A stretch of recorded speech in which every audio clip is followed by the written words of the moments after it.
It's LeAnn Riley here, and Eric Janson. yep, we are realtors, and we're here live for Q&A to talk about what's going on in the real estate investing world. Now, I see there's somebody over at the other one. Are they in? Yes. Hello, Ethan. We're live on Facebook and we're on Zoom, just so you know. So I'm going to get started. Today, it's about the answers to investors' top 10 questions. And we get asked the same question over and over. So we thought we'd share. And remember, this is a Q&A. And what that means is you can ask questions on Facebook Live. or you can ask questions in the chat box, okay, if you happen to be on Zoom. So just to introduce myself, welcome to the Real Estate Investing Made Simple page here. And hello, everybody. And we do live interviews with experts and leaders in the real estate investing world. I'm LeAnn Riley. I'm a real estate coach and broker, and I help you build a step-by-step roadmap to a six-figure income by creating a real estate portfolio of winning cash flow properties. I built a $14 million portfolio in residential, multifamily, some condo development, commercial, and vacation properties. I'm on vacation now, just so you know. I'm at a log cabin. See the wood behind me? And today I lead the Encore investment team of realtors in the Twin Cities, Minnesota. And you can always check out my YouTube channel. Lots of educational interviews on there. It's LeAnn Riley Real Estate. And be sure and subscribe if you stop over. And today I want to introduce right here, we have Eric Janson. And he Hello. is my chief operating officer. He helps hold these businesses together. And he's also a pretty expert realtor on the Encore investment team. And just so you know, the side gig, he's kind of a data geek. And I love that because he's on top of all the mortgage rates and all the market fluctuations. And we study this nationally. And it really helps to have a data geek kind of like me to really discuss all this and process. How does it affect you, people who are buying real estate? So glad you could join us today, Eric. Yep. And we're going to start out, like I said, if you have a question, go ahead and you can put it on Facebook or you can put it in the chat box. We're watching both. Okay. And we're going to start you out anyway with some ideas here. And let's talk. One of the most frequently asked questions we get is, what type of investment strategy, are people having success with today? Because the numbers are harder and harder to make them work, right? So, Yep. Eric, what do you got to say about that? So I would say, as far as the best strategy I see going on right now is somebody that's buying and holding with a little bit of value add in there. And so it's a safer investment, and it gives you the opportunity to create some little bit of sweat equity as well. So Okay, and when you say value add, I'll just ask the question, when you say a little bit of value add, give me an example. might need carpet, paint, things like that. Maybe you could add a dishwasher, paint the cabinets in the kitchen, kind of stuff like that. Something that's simple that anybody can kind of do. You don't have to hire a bunch of contractors for. Maybe you do for carpet, but or you could put in different flooring, and maybe you can do that yourself. So stuff that's simple enough to easy enough to do, and it's not going to be super costly. Not talking foundation issues and major problems with plumbing, electric, all that kind of stuff. It's just kind of simple stuff. Dated houses, we call them kind of grandma houses, but dated houses, yeah. So older homes. Yeah, or I'd And, say just like light cosmetics. It's almost like staging, juicing it up. Right. Yep. Yeah. Stuff like that. Okay. Less risky, and it's as long as the numbers work out well on the property you're looking at, that's something that I think works well for investors.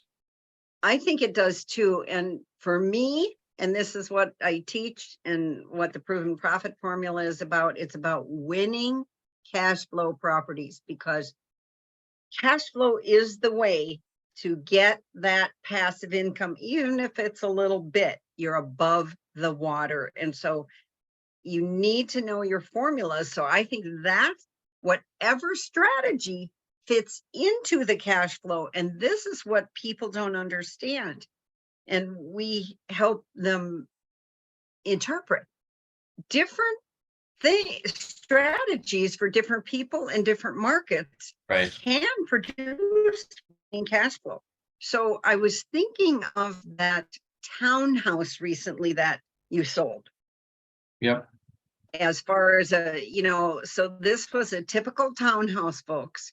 It didn't need anything. Yeah, this one Turnkey, actually didn't ready. need anything. Yeah. Yep. It was ready to go and out of the gate. Now, some people get worried about townhouses because they see, well, there's an HOA there. There's gonna be rules. It's gonna eat in my cash flow. But there's a fair amount of HOAs that are cheap enough that you can get the numbers to work. In this case, this one should cash flow around $300 a month, maybe a little bit more, but 300-ish a month. Should be a good, it's a good purchase. So it's definitely one, but it's not necessarily value add, but it's still a great purchase. A lot of low risk for a new investor. For a new investor, and one thing you have to look at on those HOAs, if you are going to buy into an association, you better read those condo docs. And guess what? They are 100 pages or something, but you better take the time to read them. Is it rentable? Is there any assessments coming up? When have they done one of those looking at the dues? And a lot of times they do forecasts way ahead. Do they have enough in reserve? If there is one of those, look at it. See what the health of the association is. That's really helps a lot, because if they have enough reserve, you won't be getting hit with some assessments anytime soon. If they are low on reserve, it's coming. Get ready. Yep, for sure. Yep.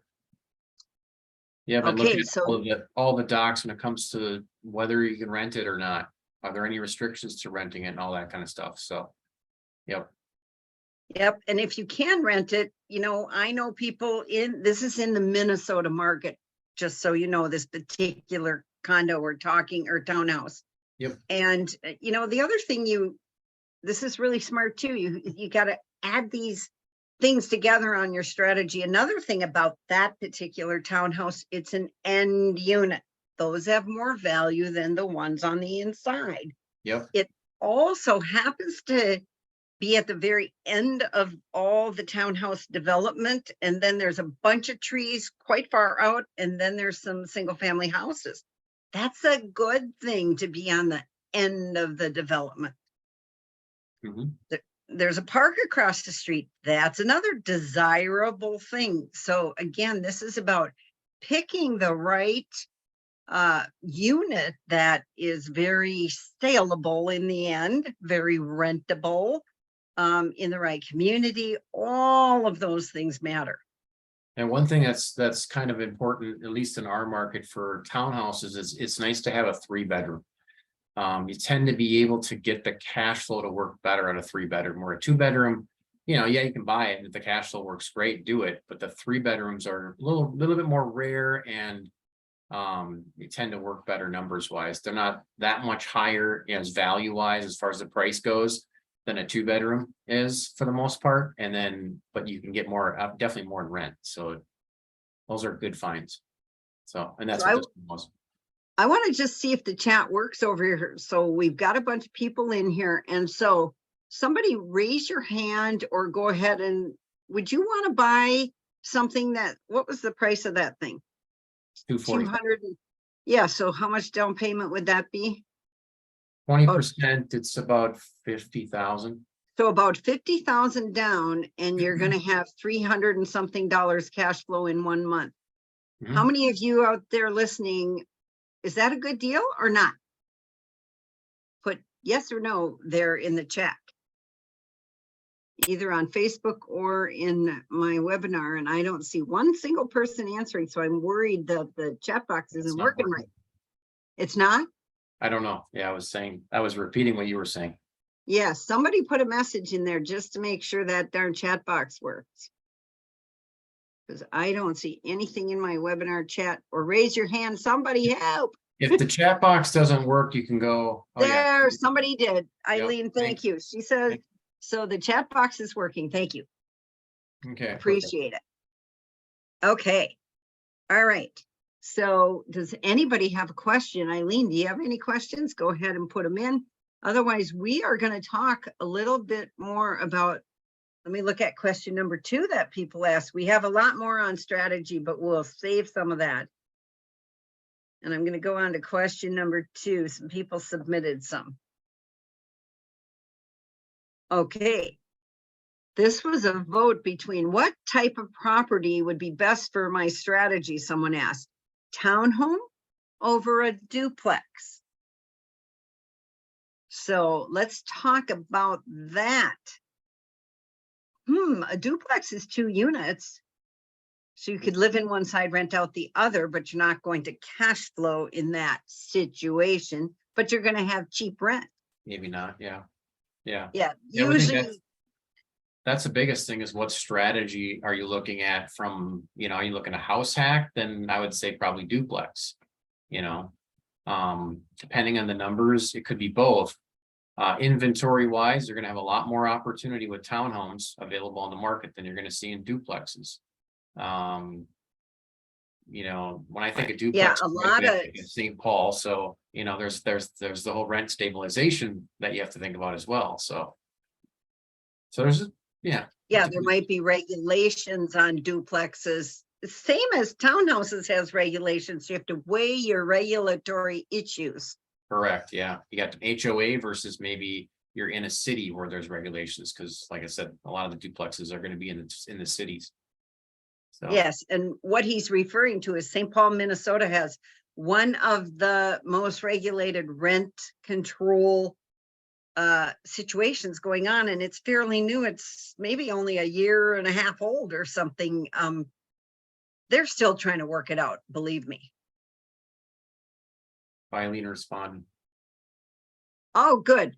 Eileen said, remember our question, do you think that's a good deal? She did a calculation.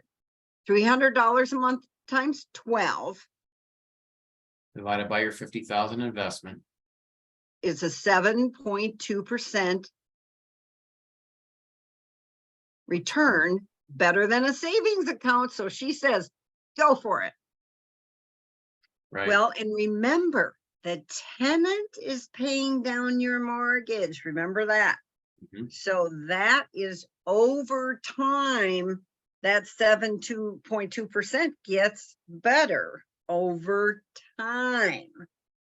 Am I correct, Eric? Yeah, I would say that that's one piece of the pie, the cash flow. The other piece is your pay down on your loan, like you're talking about.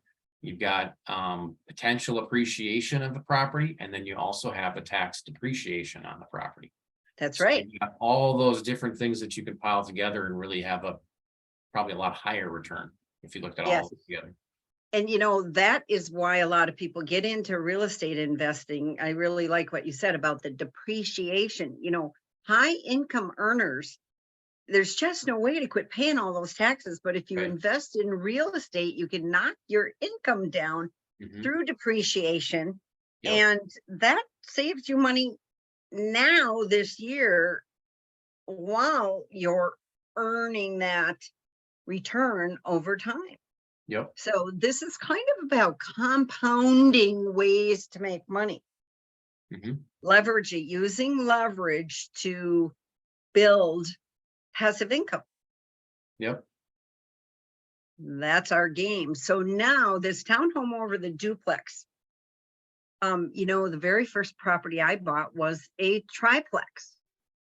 And that way I could live in one and those other two could pay, but there was a big learning curve to get that formula working because I had never been a landlord at that time. I didn't know so many things and I made some mistakes. I learned a whole lot. Let's put it that way. And so I was scared. I remember I was very scared buying the first one. And so any of you, if you're brand new, that's common. You're going to have fear, and you have to just, if you know the numbers, it kind of helps calm me. If Yeah, I can sure. keep looking at that spreadsheet at night and know, okay, it's going to be fine, then I can step forward. So, that is really the formula I've used. If I can't get those numbers to work, I'm not going to be able to sleep at night. And then I don't want to buy the investment.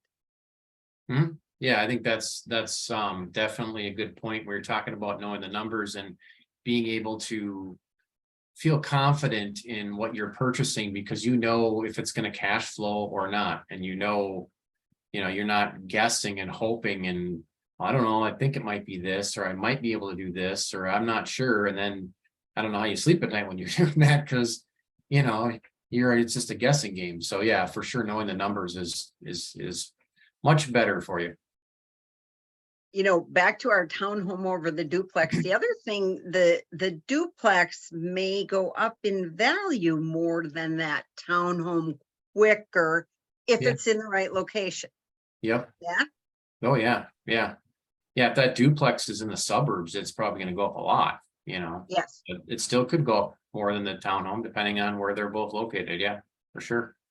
Yeah. Remember, location, location, location never goes away in real estate. Right. Never. I mean, and it Not at can be all. it's interesting. It could be the greatest townhouse on the N unit and the whatever. And if there's at the edge of the yard power lines, that it can be as simple as that. There's these tall power lines. Now we have an anomaly, something that will Yep. be harder to sell, harder to get more value at. Okay for a rental, because but eventually you are going to sell it. Yeah, you just got to remember that when you're on the back end of it, because at some point you're going to probably sell the property. So what do you want to be trying to sell? You know? So yeah. Okay, I have another question here. Anybody else got a question? Go ahead, put it on. We're still waiting. Okay, but luckily people sent some in. So here's one. Have investors started to move to more outer ring suburbs than finding deals in the city? Like what's going on there? What do you say, Eric? I would say in general, people in general are moving out of the suburbs more and because of remote working and things like that, which has caused both investors and I think home buyers, owner occupied buyers to buy further out. And so I've seen it because I have investors who are looking further out of the metro and it's, getting a little tighter, a little tougher because more and more people are gravitating to a little bit further away from the city, even further than the suburbs. So, yeah. It's after COVID, maybe they Yep. don't only have to go to work 3 days a week instead of 5 days. Right. And, so they can get that bigger yard and that larger house with a little land for less money than if they stay in the city. Yeah. And so taxes are probably less. There's a lot of desirability a little further out that just wasn't a concept prior to COVID. We've seen that change. Right. You can get, I mean, if you're at owner occupied and you're, live or you work in the city, but you can work remotely now, you can get a lot more for your money if you go further out. You can get a really nice house for a fraction of the price, in the suburbs. So yeah, if you're further out, it definitely helps if you don't have to drive that day, drive that long commute every day. So I have another thing on that. One thing I have seen, property comes in different classes. We have our A, B, C, and D. So like D is inner city crime ridden neighborhood. C is a little better. B is getting out into the suburbs, and A is that really swank uptown loft or warehouse district, really cool newer thing. So D and C properties are mostly in the inner city, but they can be very good investments. It just takes a very good management company, and it depends on your personal ability to handle transition and change. There's going to be more stuff going on at your property, around your property. Just that's how it is. You did some of Remember, that, I didn't you? built, yeah, I think I forgot to say that part. You know, I built a $14 million portfolio doing Section 8 inner city rentals. I had 100 units and I managed them all myself without going there, but it's not myself, you guys. It was a team. It's always a team. Right. You know, but I managed it with a system that I didn't have to go there. And this is, you know, pre-Zoom and we had dial-up internet then, you guys. You don't even know. And anyway, I managed those units, even being remote, traveling in the RV all summer.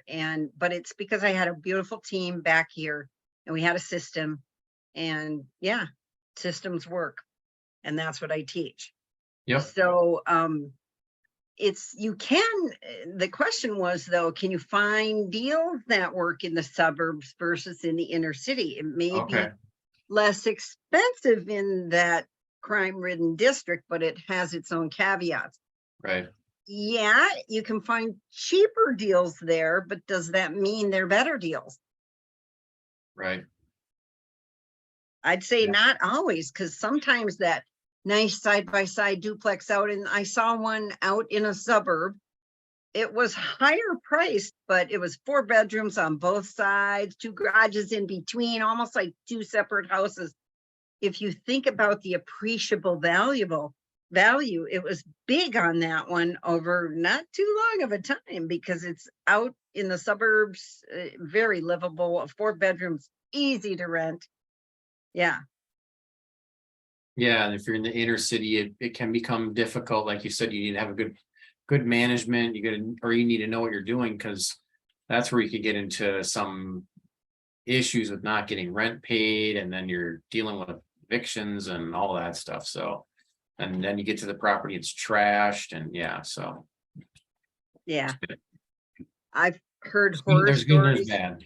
So Horror stories come from all sides, and a lot of times it goes back to you, the management, because whether you hire property management or whether you do it, you have to manage the managers. You're still the owner of the property. And it's real estate investing. They call it passive, but you know what? You're still running a business. So you can't forget that. Yep. Okay. Any questions here, folks? Put them up. We're here for your Q&A. What are you curious about? Who else on here wants to have a question? They're shy. They are shy. Or they know they don't have any questions. I know, because they know we keep answering them. Okay, let's talk about, let's see. Somebody asked, what do I need to know about investing in Section 8 housing? So let's talk a little bit about that. Section 8 is just a title or a name for government subsidized housing. And it's a federally funded program, but each county has different rules. Okay. So depending on whether you're in a rural area or a metropolitan area, the rules and numbers will be different. So the question again, what do you need to know? Well, you need to know what are the numbers in wherever you own your property. And not only the numbers, they call something the fair market rent. That's set by the government, and it's a certain number for a 3-bedroom apartment. This is actually where I made my fortune, folks. Section 8 government subsidized rentals in the inner city. And the reason is I was buying in the late 80s, 90s, early, in through the 90s. And the market rate was lower than the Section 8 fair market rent. As soon as I found that out, I'm like, there's an opening here. They can get government subsidized money that's guaranteed every month and collect higher rent, but I have to take the risk of the inner city. Okay, I'll do that. Mhm. What I love about Section 8 is I call it a buffer. There's the owner, and then there's the Section 8 worker, and then there's the tenant. So if you get into trouble, you have someone to talk to. Obviously, work it out with your tenants first, but if there's trouble and you need a little assistance, you've got someone to call and talk to, which really helped. And I am a proponent of, if the landlord and the tenant can just communicate, you can usually work things out. But you as a property buyer, you gotta have boundaries. If you have boundaries and systems, it's easy. If you don't, you can really get involved in people's personal, you want to help. I mean, I'm a helper person, but you can't. You can help to an extent, but you got to watch out. You Yep. set the precedent as an owner. Mhm. It's nice to have that buffer too between you and the tenant a little bit, the Section 8. So if there is issues, you can call on Section 8 and maybe they can be the bad guy kind of a thing, and they can try to get the thing straightened out, because in the end goal is for everybody to be on the same page, paying rent, getting rent, kind of all that stuff. So yeah, it's nice to have that buffer where you're not having to reach out to the tenant all the time and trying to get that worked out. You can go to Section 8 and say, hey, they're not doing what they said they're supposed to be doing here. Right. And they will handle that. I mean, I had someone who, it was a hoarding situation and they had children, and I asked to clean up. I offered to, take garbage, we could not get it worked out. And it's really more of a social issue, but they stepped in and aided that person and gave them deadlines, and they went to check every week, and they handled it, and she was able to stay. She was able to clean up. She was able to get some help from some other social service agency. That's really the goal. Right, for sure. Yep. Yeah. Yeah. Nice. Yep. Mhm. Okay, somebody else says this is good. How would you invest, Eric? What would you buy today if you had 100 grand for down payment money? It's funny because I was asked this not that long ago by some investors. They said, what would you do? And I kind of go back to what I said at the beginning, and a couple in a townhome. I like the townhome purchases, maybe a little value add, maybe even turnkey, like the one that I just have under contract. I like that buy because it's not a lot of risk, especially when you're starting out. And as long as the numbers work, I'm not afraid of the HOA, as long as obviously make sure all like we're talked about, make sure you're looking through those docs. But if the docs look good, everything looks good, it cash flows with the HOA. Now you have the HOA to kind of take care of the outside. You have, the HOA, there's rules and regulations there that the tenant has to follow, so that could be good, could be bad. But I like that buy because it's a lot easier. You might not even have to property manage it right away if it's close enough to your house. You've got, like I said, you got the HOA, so it's take care of the yard and the snow. You don't have to worry about that. Take care of the outside maintenance. So I definitely do like that buy as far as a townhome, kind of a starter deal, maybe a little value add, maybe turnkey. But yeah, that's where I would go. If you're a new investor, what I love is I call it the house hacking, or buy that duplex, live in one side. I bought a triplex, my very first one, and it was my brother, Terry, who was my mentor because he owned a bunch of property. I didn't quite understand it, but I kept saying to him, hey, this roommate thing I'm doing, I don't like it. Okay. Right. You got to help me get out of here. And he said, buy property. And we went out to coffee and he wrote it all on a napkin, like the old days, you guys. And I didn't quite get what he was talking about, but I knew he knew. And so I said, okay, help me do that. Let's do it. And he had me shopping for duplexes and triplexes. And you know what? It was really smart because I did live almost free in that triplex. And I did learn everything. And I owned that building. I looked it up just a couple of weeks ago. 17 years I owned that building. Yep. And I remember I paid $105,000 for my triplex. and I sold it for 280. 15 years later, and I cash flowed it all that time. Think about that. Yeah. Wow. A good foundation. Mhm. And I got to not have a roommate. So it was the solution to all. Yeah, exactly. Yep. Okay, I got anybody, come on, somebody. Thanks, Eileen, for We being have a our big. we have a question on Facebook. Okay. So Marvin is saying, I am just joining the webinar. He says, how and where can I get financing for an investment property? Oh, that's a great one. There, the first thing we say is make sure you're working with an investment property realtor. And did you know that only 1% of realtors are trained to be investment property realtors? All realtors are residential realtors, but investment property is a little different. And like we run an investment property team, we all friendly commercial banks and residential people here around whatever town, whatever market. And any investment property realtor is going to know who they are to refer you. What would your answer be to him? Yeah, I guess, if he's looking for, kind of conventional financing, which, it could be one or the other.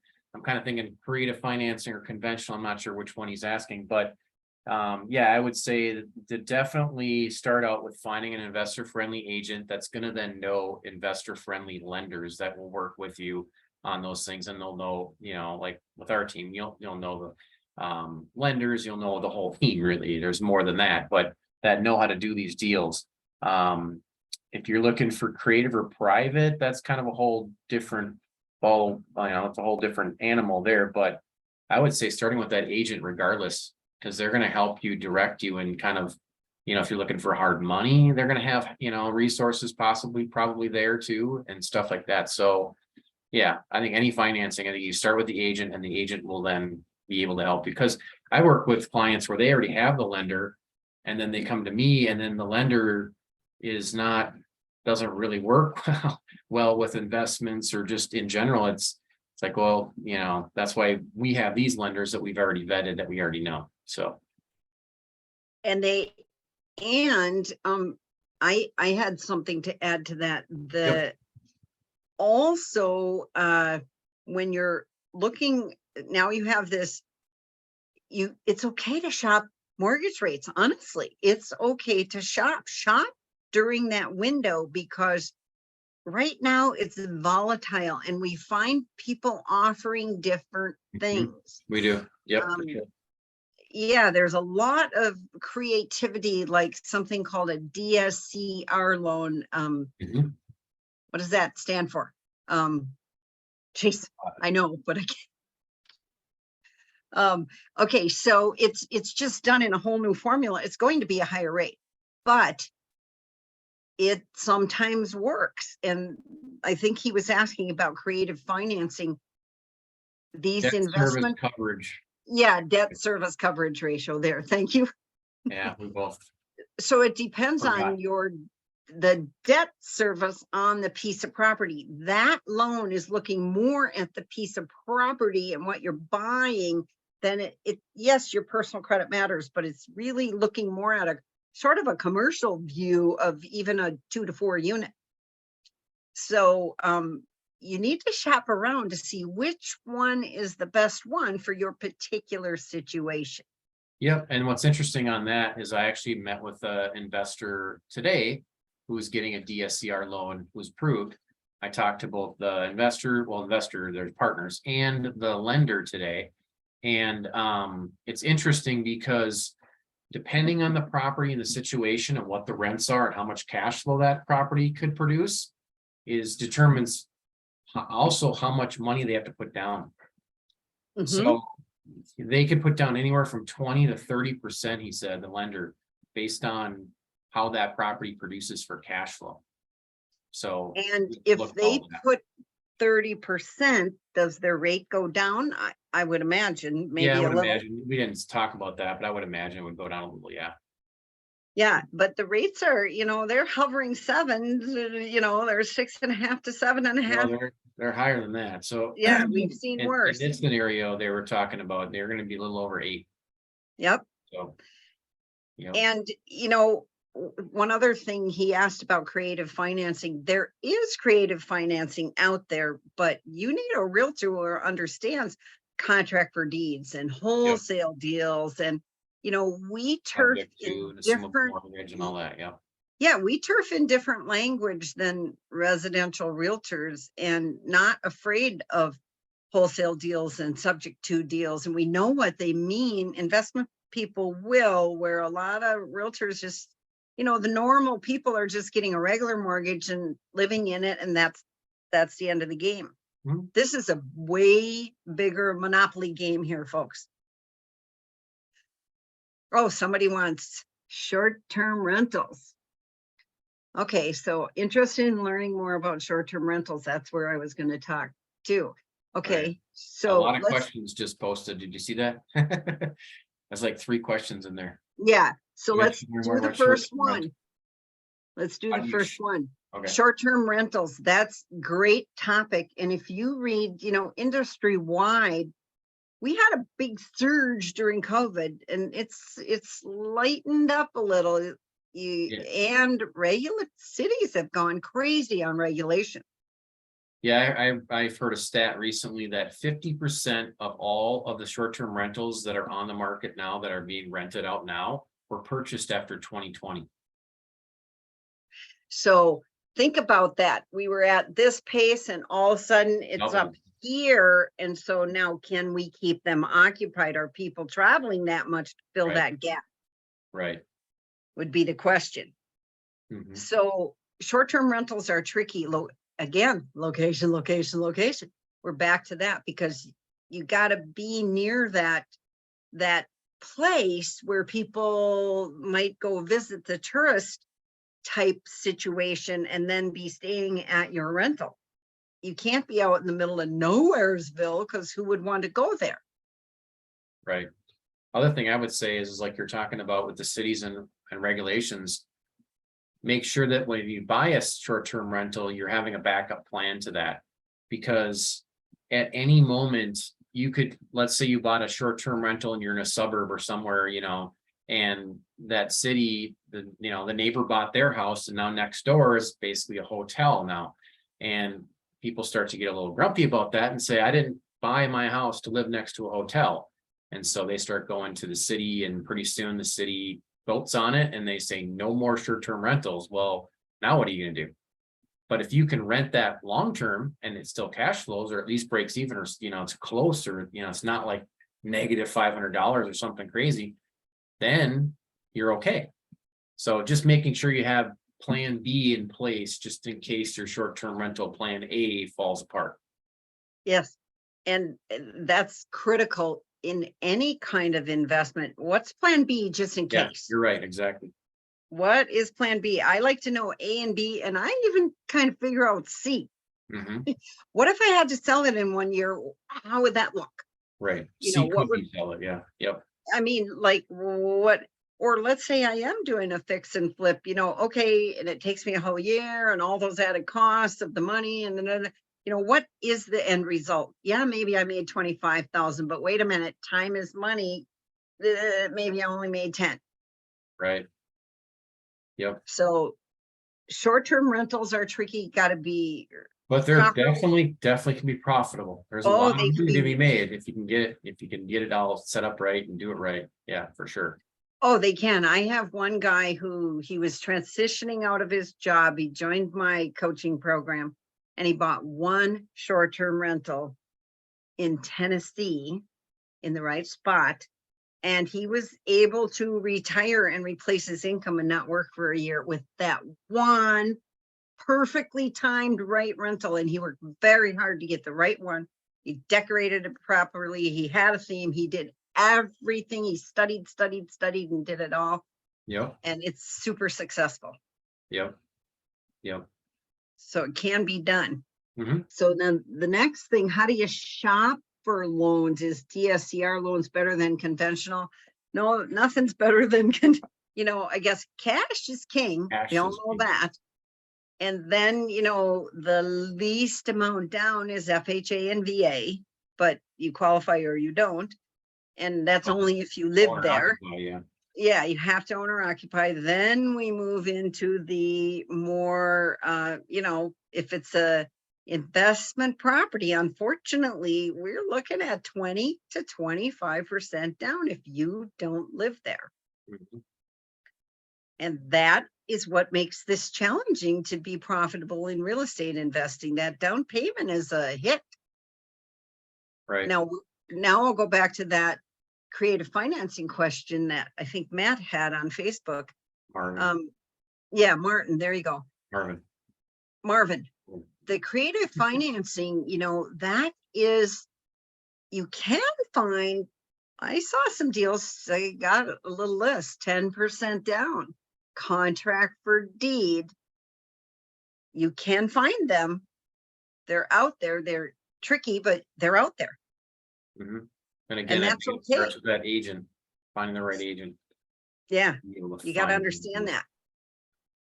So you could, here's the other thing, you guys, mortgage brokers, this is why I was just talking to a client today right before this meeting, and I said, shop around.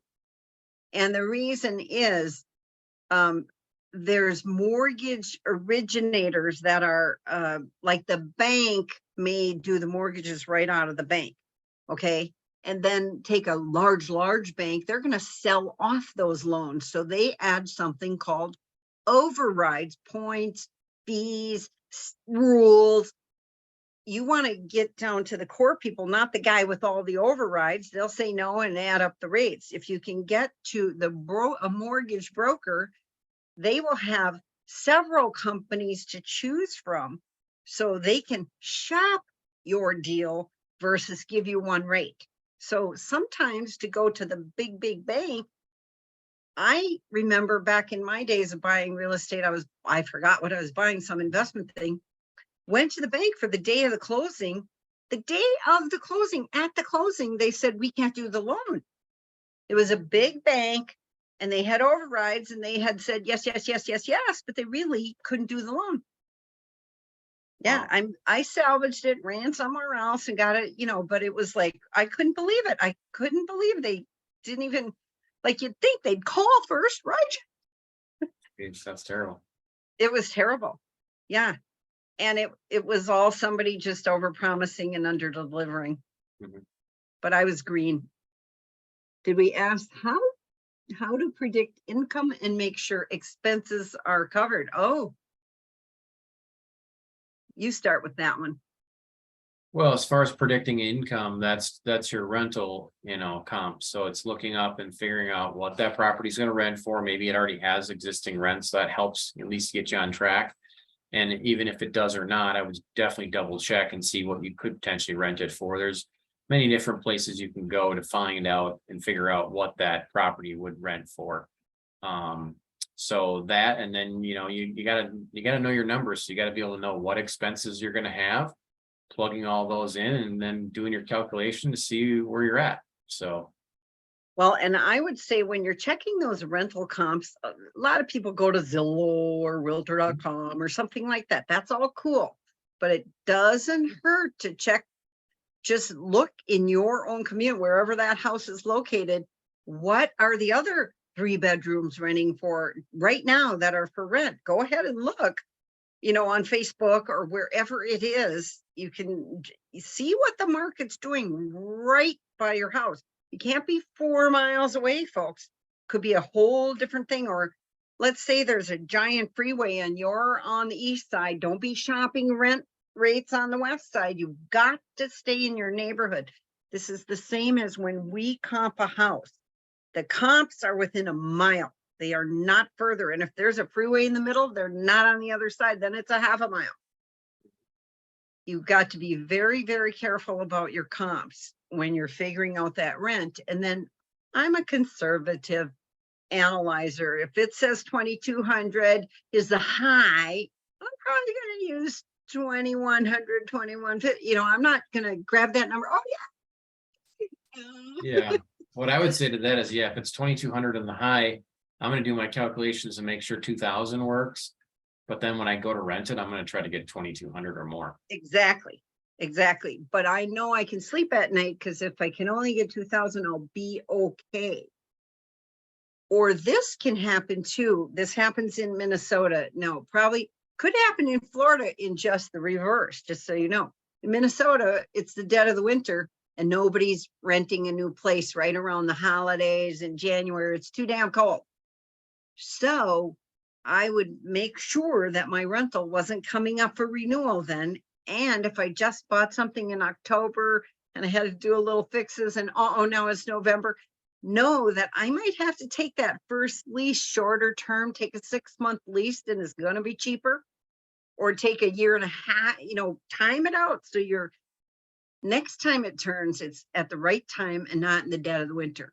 Those that's something you have to sort of predict. It's part of it. In Florida would be the other way. It's dead hot over there. So now isn't the time, so figure it out. Know your market, yep. Oh, she wants to know how to predict income for a short-term rental. Oh, that's a good one. If you're buying a brand new one and inventing it, you better go low, because you have no marketing track record.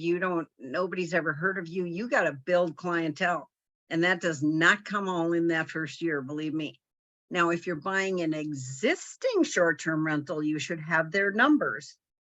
But then you have to factor in, are you going to advertise different? Are you going to use the same platforms, Airbnb or Evolve or whatever they were, you got to really research. This is where you do your due diligence. How were they operating? What did it look like? Look at all their pictures. Look at, you got to dig. So starting a new one is much harder than buying an existing one. Yep. Yeah, there's websites you can go to get that information as well, but I would agree. They'll even tell you the vacancy rate and all that kind of stuff, but you're still, I would still be conservative on that because, it's going to be tough to get it off the ground at first. That's right. One of those websites, just so you know, is called airdna.com. That would be where you can look up Airbnb rates and you can buy reports on micro markets, all that. Okay. Yeah, and they'll tell you the projected or vacancy rate of it and what your projected income for the year is and all that. So yeah. Okay, any more questions, folks? Somebody must have one. I know we got some people on here. Anybody on Facebook there? Nope. You guys, you got real estate experts here, investing. What's your question? How about this one? You guys can raise your hand. There is a raise hand thing. How many of you people have investment property that are on here? Or are you just thinking about getting started? I could throw up that poll, but I got this little poll here, but I don't think they can answer on Facebook, so I won't do it. I don't know if that works. Okay. Then Eric, you got any? Let's see. Let me see here. I got one more here I can add of this one. We get this question all. I'm just waiting till the rates go down. Mm-hmm. What's your answer to that one? Well, I would say that, that was what was said a year ago and 2 years ago and 3 years ago. And if you'd have bought 1, 2, 3 years ago, it would be better than buying today. Prices are going to continue to go up. I was listening to another expert today talking about how, a year from now, the prices are going to go up a little bit again. We're not going to see probably the huge 20 or whatever percent increase in equity for everybody, but prices probably go up another 5%.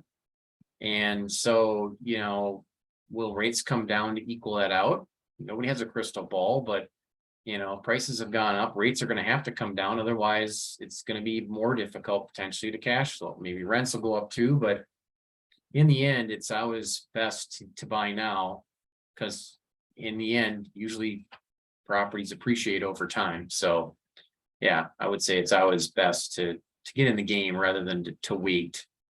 Yes, and the other thing is the waiters, if, well, they predict right now from everything that I study, it looks like 24 might be a little bit where that rate hits a little bit. It's not going down to 3% though, just get that. So maybe it gets back to 5 or something, 5, and so, it's not that big of a dive, but are you going to wait all the way till then when the price is higher, or own it now and then refi it then? So just keep looking for deals. Don't stop. They're out there. I just negotiated a deal this week, you guys, under market value, about 20,000 right now in today's short inventory market. There's deals out there. People are moving on to the next thing. And if nobody else is coming along, they're going to work with who comes along. You know what I would also say to that? If rates come down to 5%, what do you think that's going to do to prices? And everybody go and up his faster. brother is going to be shopping, so it's going to raise the prices just So like. if you bought now, even at like say 8%, and in let's say 2 years, rates go down to 5, prices are going to go up, and then you could refinance to that lower rate. So why wait until then and buy it at a higher price? So I don't know. That's just a thought. So Yeah, we watch all this, folks, all the time, probably much more than you folks do. I mean, we're checking all this. When are the mortgage rates turning? What's the trends? And because I coach people nationally, I'm studying a lot of other cities. I've got clients all over, and it's cyclical real estate. It's good to know all that because it's just more information that we can help you with, even in our market, because I've seen it in other markets. I've owned in other markets, short-term rentals and different things. And you learn by participating on a bigger level. And you guys don't have time to do that, but this is our gig, real estate investing. We understand this and can usually answer your questions. So just know we're available. And, boy, I don't have the PowerPoint. Do you, Eric, that you can throw those slides up? This is just how to contact us, folks. I'm going to let him, since I'm on vacation and I'm, anybody ever have any tech problems? I had 2 computers go down. I got 3 computers here and it's a miracle we're on live, isn't it? Yeah, it's been a challenging week. Yeah. Okay, so let's see. We just got someone new joined us. Hello. Okay, Eric's screen sharing here. There you go. So go on to the next slide here of how to contact. Here's how to contact Eric if you need to find a realtor right there. Eric at the Encore Investment Team, and there's his number. So if you need help as far as a realtor in the Twin City market, and just so you know, we also refer realtors all over the US, and believe me, I know a lot of them, and that has helped. I've referred people buying in Florida. We have Realty Group, in fact, has a team there. And I know some short-term rental experts down there, that kind of thing. So come to us for that. What's the next slide, Eric? And if anybody is interested in my coaching program, you can schedule a free strategy session. Just go over to my website. It's called the Proven Profit Formula. There's that. And oh yeah, most of you, anybody on Facebook Live is in this Facebook community. We post different things about the market, about what's going on in that Facebook group. It's free. Anybody can join, just so you know, resources and education. All of that's available. So I'm going back to us. Any last question? And we're going to sign off for the day. Anybody? We'll give you 30 I seconds. actually have one on Facebook here. Marvin again. He says, I presently own 5 rental houses. I'm interested in acquiring multi-units. What is your advice on that? Okay, so he's talking 2 to 4 units. So he presently owns 5 rental houses. So I'm assuming he's saying single family. I'm interested in acquiring multi-units, probably multifamily. What is your advice on this? I'll say one thing, just know that the financing on 1 to 4 family is residential 30-year mortgage, okay? That's why I love that category, less risk, 30-year mortgage, 1 to 4 units. When you go to 5 units or more multifamily, it turns into a commercial loan, which is more like that DSCR. It's going to be higher. It's not going to have a 30-year mortgage. That changes your payments. It might be a 20 or 25 year, depending on where you're shopping. It might even be a flexible rate that has to be adjusted. This is what's going on right now. People who bought larger multifamilies had an adjustable sort of, it's a 3 or 5 year adjustable ordeal. And if that happens to be coming up right now, and let's say you got some vacancies or taxes got raised or rent control made it so you couldn't raise your rents enough, you're in a pinch and you don't look as good financially, they can actually sort of call in that loan and say, you got to put more money down, or we don't like you as a customer, you know, go somewhere. It happens. I've seen it cyclically over the years as I've owned property. I've seen it happen many times. So I like 1 to 4 family. I hope that answers, you know, part of your question there. Because of that residential 30-year loan, fixed. What would you say, Eric? I would say as long as you stay in that 2 to 4. I mean, if you go beyond that, there is more risk with the commercial loan.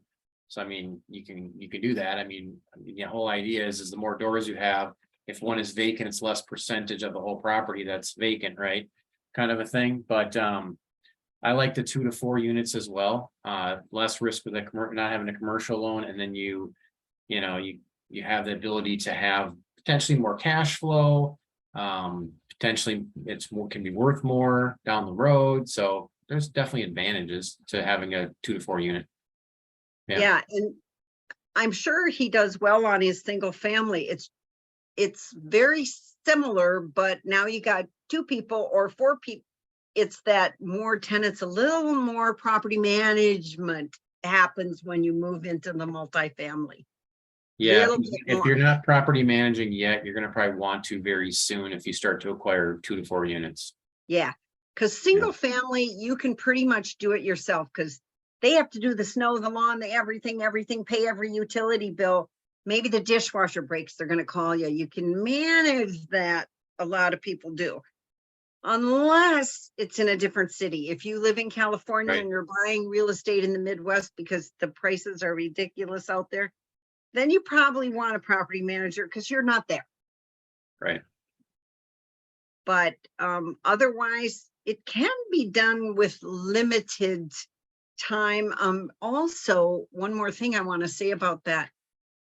Did you know you can hire someone to lease? They call it lease up or tenant placement is the words. It's all the same thing. And that would be you hire a licensed realtor. They get it all leased up, do all the paperwork. You get to choose the tenant they show it, but they'll show you here's the choices, and you get to choose, and they do all the paperwork and all that. That usually costs 1 month rent. Yep. And for anybody brand new, that's worth it. Yeah. Peace of mind for sure. Because how do you know what documents to use, and how do you know how to screen them properly? And there's fair housing stuff. And I've done my fair share of rentals in the past, and you can do everything right. You could still have people saying he's discriminating. He's this, he's that, he's that. And it's like, what did I do wrong? And so you gotta be really careful with how you do that, you know, so having some agent that knows what they're doing takes a lot of that off your plate. You don't have to worry about it. Right. And then you can boilerplate after that. Maybe if, maybe they're a year lease or 2 years lease. I think this is going to cuss off at 5 o'clock. So I'd say we're done. Mhm. And thank you everyone for coming. Thanks for sticking with us, all you folks here over on Zoom. And this live stream will be up on Facebook. So if you missed anything, check us out. Great to see y'all. Bye. Bye.